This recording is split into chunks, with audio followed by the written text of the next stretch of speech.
Welcome back to the Audacity of Him, the only channel on the internet dedicated to those spectacular moments when a man's unearned confidence violently collides with a person's actual, verifiable expertise. If you're new here, grab a snack, because we serve up freshly baked slices of humble pie, and today's flavor is salty. Before we dive into today's catastrophic display of fragile male ego, be sure to hit that like button, subscribe to the channel, and ring the bell so you never miss out on the audacity. Alright, let's set the scene. Here's a little secret about me that the general public at my local yacht club doesn't know. 3 years ago, I stood on a podium with a heavy gold medal draped around my neck, listening to my national anthem play, having just dominated the women's ILCA 6 sailing class at the Olympics. For those who don't speak nautical nerd, that means I am objectively, scientifically, and internationally recognized as one of the fastest women on the planet in a small sailboat. I have spent thousands of hours analyzing wind shifts, reading water ripples, and optimizing sail trim until my hands bled. But today I was off the clock. It was a glorious, breezy Sunday afternoon. I wasn't in my sleek carbon fiber Olympic racing vessel.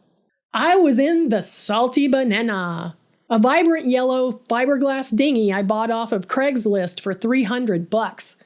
It had a sail that looked like it had been chewed by a moth with a vendetta, and the tiller was held together by duct tape and hope. I was in full incognito mode. Oversized bucket hat, polarized sunglasses hiding my face, a faded t-shirt that said, "I'd rather be napping," holding a Capri Sun and a joint between my fingers. I was floating about a mile off the coast of the ritzy Pelican Point Yacht Club, just enjoying the gentle rocking of the ocean. My brain was completely powered down. I wasn't thinking about wind vectors. I was thinking about whether to order a burrito or a pizza for dinner. And then I heard it. The distinct, obnoxious thwack, thwack, thwack of a poorly tuned sail flapping wildly in the wind, accompanied by the aggressive splashing of someone trying to force a boat to do something it desperately didn't want to do.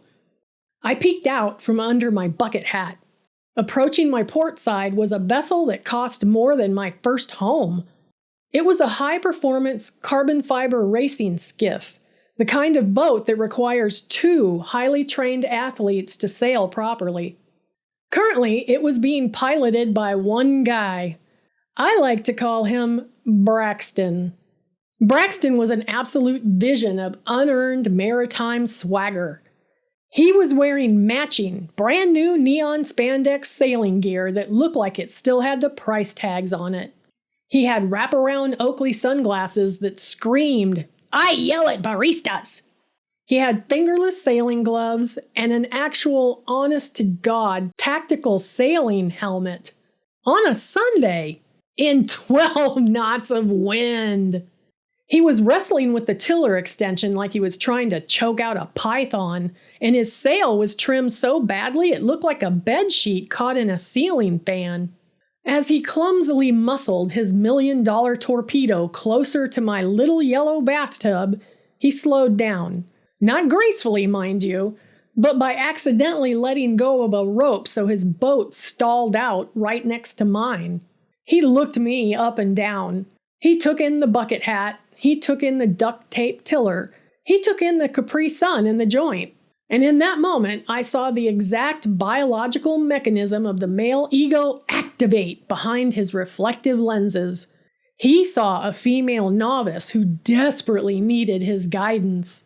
The audacity was brewing. I could smell it over his excessive application of Tom Ford cologne. "Hey there, sweetheart," Bradxton bellowed, his voice carrying over the water with the booming resonance of a guy who definitely uses the word synergy in casual conversation. "You're luffing a bit there. You gotta pull that little rope by your knee. The red one." I blinked behind my sunglasses. The little rope he was referring to was the main sheet. And I wasn't luffing. I had intentionally depowered my sail so I could float peacefully and drink my tropical punch. "I'm good, thanks," I called back cheerfully, opting for the path of least resistance. But Bradxton was a man on a mission. The mission? Unsolicited education. "Nah, seriously, let me help you out," he insisted, letting his expensive boat drift dangerously close to mine. "Sailing is all about physics, sweetie. It's Bernoulli's principle. You need an airfoil.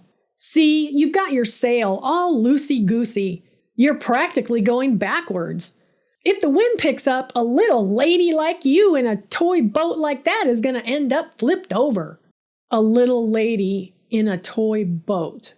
I took a long, slow drink of my Capri Sun. The juice tasted exceptionally sweet.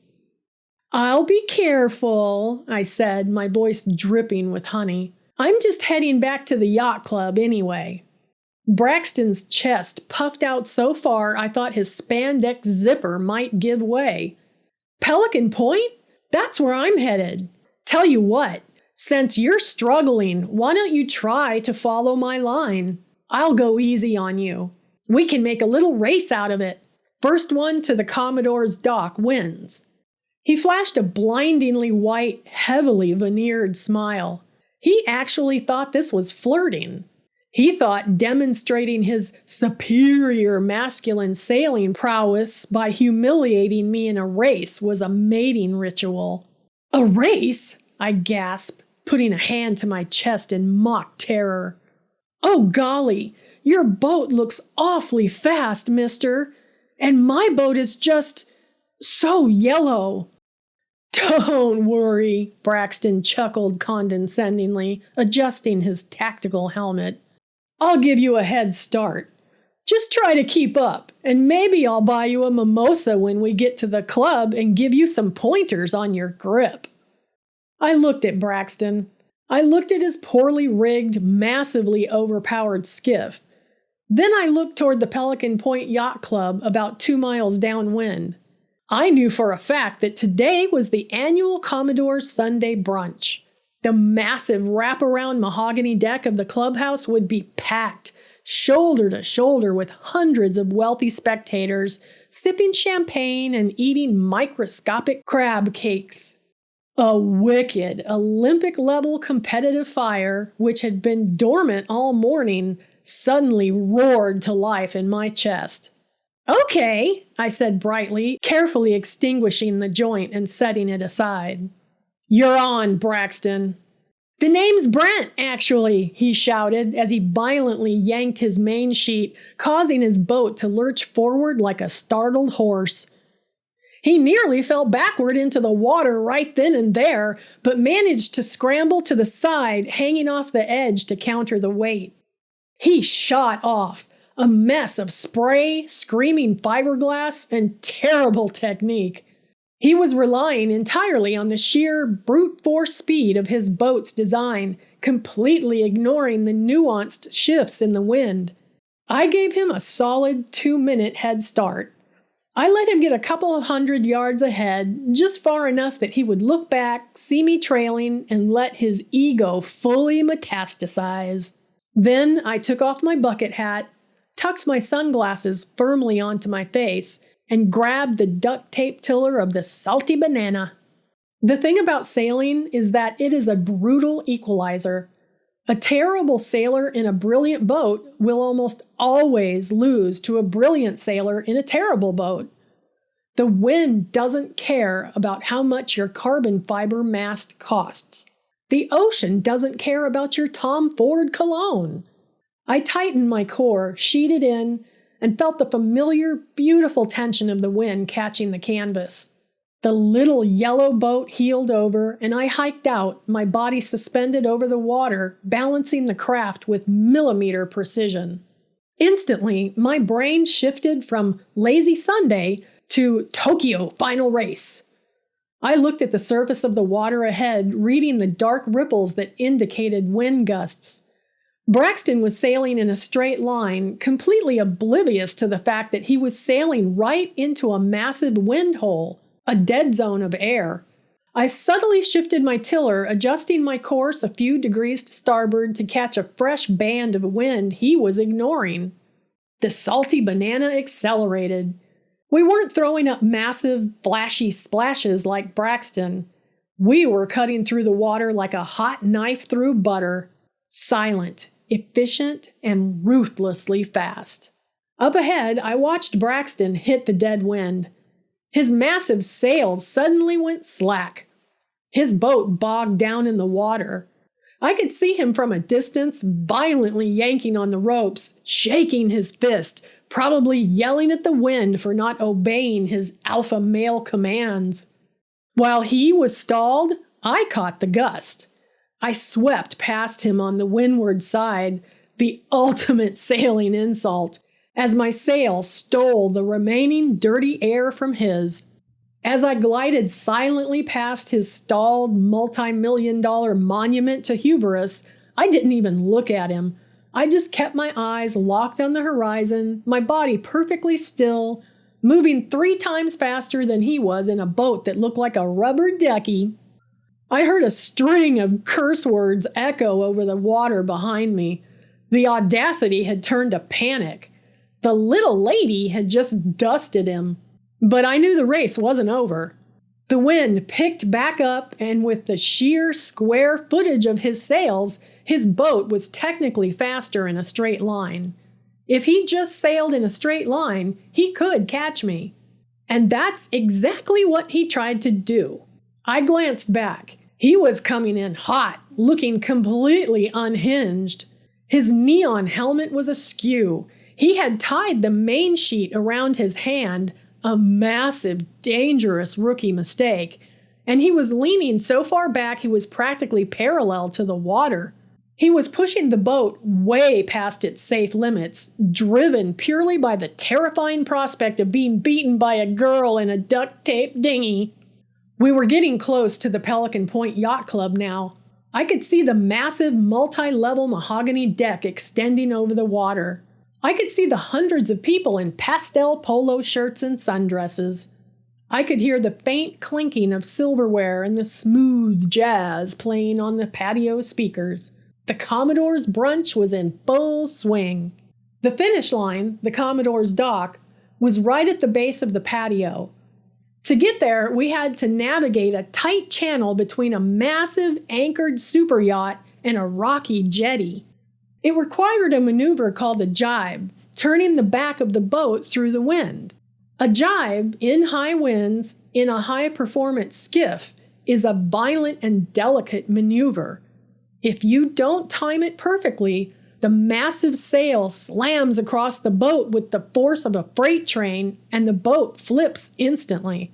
I approached the first turn.